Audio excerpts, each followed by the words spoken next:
పాత కథల్లో, ముఖ్యంగా మన పంచతంత్రం లాంటి కథల్లో బోలెడంత జ్ఞానం దాగి ఉంటుంది కదా.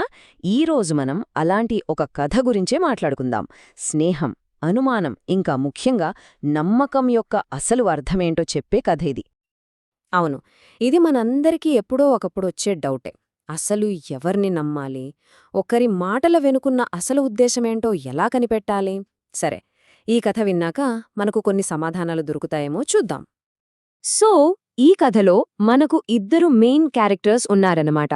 ఒకరు లఘుపతనకం అనే తెలివైన కాకి, ఇంకొకరు చిత్రాంగుడు అనే ఒక మంచి జింక.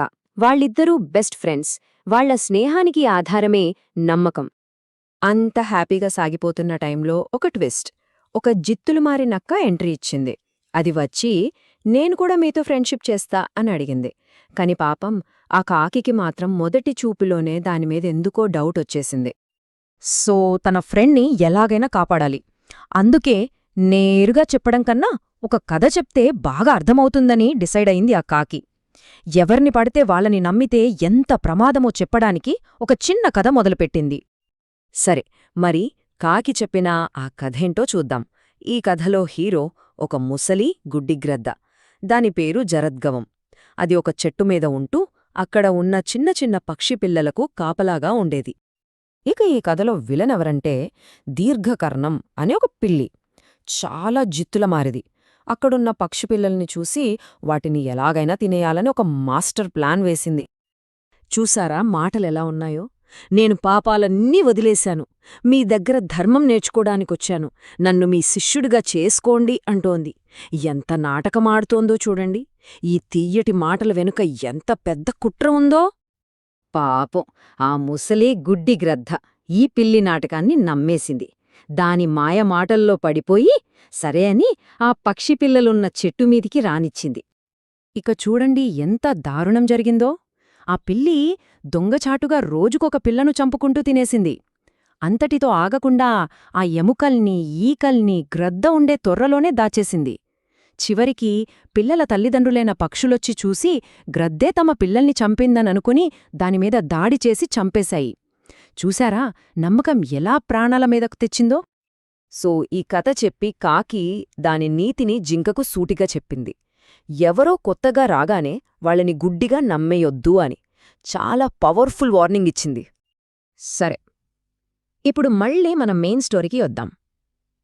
కాకి ఇంత చెప్పాక జింక ఏమనుకుందో, ఎలా రియాక్ట్ అయిందో చూద్దాం. ఇక్కడే అసలు సమస్య మొదలైంది. ఒకవైపు కాకి ఏమో వాళ్ల అస్సలు గుణం తెలిసే వరకు దగ్గరికి రానివ్వొద్దు అని చాలా ప్రాక్టికల్గా చెప్తోంది. మరోవైపు జింక ఏమో జాతి కాదు, గుణమే ముఖ్యం, మనమతనికి ఒక ఛాన్స్ ఇవ్వాలి అని అమాయకంగా వాదిస్తోంది. చూసేలా జాగ్రత్తకి అమాయకత్వానికి మధ్య జరుగుతున్న గొడవ ఇది. అయ్యో పాపం, జింక తన ప్రాణస్నేహితుడి మాట వినలేదు. ఆ నక్క మాటలకే పడిపోయింది. దానితో స్నేహం చేయడానికే ఫిక్స్ అయిపోయింది. ఇక ఆ తర్వాత ఏం జరిగిందో చూడండి. మొదటి రోజు నక్క వచ్చి, అక్కడో మంచి మొక్కజొన్న చేనుంది, వెళ్దాంరా అని చెప్పింది. రెండో రోజు జింక దాని మాట నమ్మి వెళ్ళింది, కడుపు నిండా తిన్నది. మూడో రోజు ఇదంతా గమనించిన రైతు ఒక వలపన్నాడు. నాలుగో రోజు జింక మళ్ళీ అక్కడికి వెళ్ళి ఆ వలలో చిక్కుకుపోయింది. చూశారా నక్క స్నేహం వెనుక ఎంత పక్కా ప్లానుందో. ఇక జింక వలలో చిక్కుకోగానే నక్క అసలు రంగు బయటపడింది. అయ్యో మిత్రమా, ఈ వల నరాలతో చేశారు. ఇవాళ ఆదివారం, నేందాన్ని ముట్టుకోకూడదు, కావాలంటే వేరే ఏదైనా పని చెప్పు అని ఒక పనికిమాలిన సాకు చెప్పి అక్కడ్నుంచి జారుకుంది. ఆపదలో ఉన్నప్పుడు వదిలేయడమంటే ఇదే. ఇక్కడి నుంచి కథ చాలా ఇంట్రెస్టింగ్గా మారుతుంది. తన ఫ్రెండ్ ప్రమాదంలో ఉన్నాడని తెలియగానే మన నిజమైన స్నేహితుడు కాకి వెంటనే రంగంలోకి దిగింది, ఎలాగైనా రక్షించాలని. కాకి తెలివి చూడండి, ఒక సూపర్ ప్లాన్ వేసింది. జింకతో ఇలా చెప్పింది, ఒక పని చెయ్, ఊపిరి బిగబట్టి చచ్చిపోయినట్టు కదలకుండా పడుకో, నేను వచ్చి నీ కళ్లను పొడుస్తున్నట్టు నటిస్తాను, అప్పుడు రైతుకి నిజంగానే నువ్వు చనిపోయావని నమ్మకం కలుగుతుంది. అతను నిన్ను వలనుంచి బయటకు తీస్తాడు. నేను సైగ చేయగానే ఒక్కసారిగా లేచి పారిపో అని చెప్పింది. అనుకున్నట్టే జరిగింది. జింక చనిపోయిందనుకుని ఆ రైతు మోసపోయాడు. పాపమనుకుని దాన్ని వలనుంచి బయటకు తీశాడు. ఇక అసలైన సీన్ ఇక్కడే ఉంది. కాకి కావు కావు అని అరవగానే జింక ఒక్కసారిగా ప్రాణం వచ్చినట్టు లేచి అడవిలోకి ఒక్కే పరుగు. కాకి తెలివి అద్భుతంగా పనిచేసింది. జింక అలా పారిపోవడం చూసి రైతుకి విపరీతమైన కోపం వచ్చింది. చేతిలో ఉన్న కర్రని గట్టిగా జింక మీదకు విసిరాడు. కాని అది గురి తప్పింది. కాని ఆ కర్ర ఎక్కడికి వెళ్ళిందో తెలుసా?